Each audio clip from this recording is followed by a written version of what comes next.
Today, a press conference was held outside of the NYPD headquarters by two law minority associations to call out Mayor Bill de Blasio and Police Commissioner Bill Bratton on the recent resignations of Philip Banks and Rafael Pinheiro. Today the National Latino Officers Association, in conjunction with the 100 Blacks in Law Enforcement and the Guardians from the New York City Police Department, we're very disappointed and somewhat outraged at the fact that the Chief Banks, the Chief of the Department, the highest-ranking uniformed member of the service, has now been asked to leave. We basically here today to talk about the issue that just recently arose of one of our members that stepped down from Chief of the Department.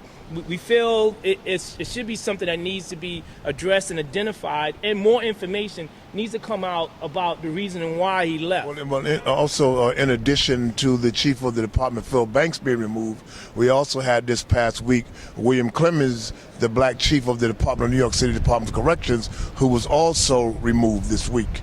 And one thing is consistent.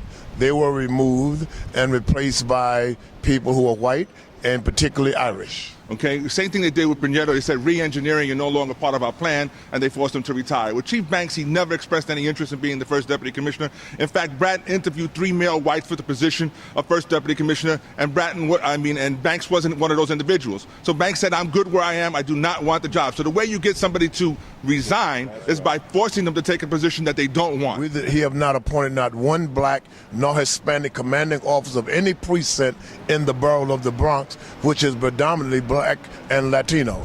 This is simply a systemic problem of racism that people are trying to cover up under the disguise of improvement.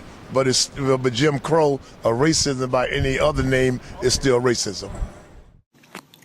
This is Beverly Danqua reporting for First Take.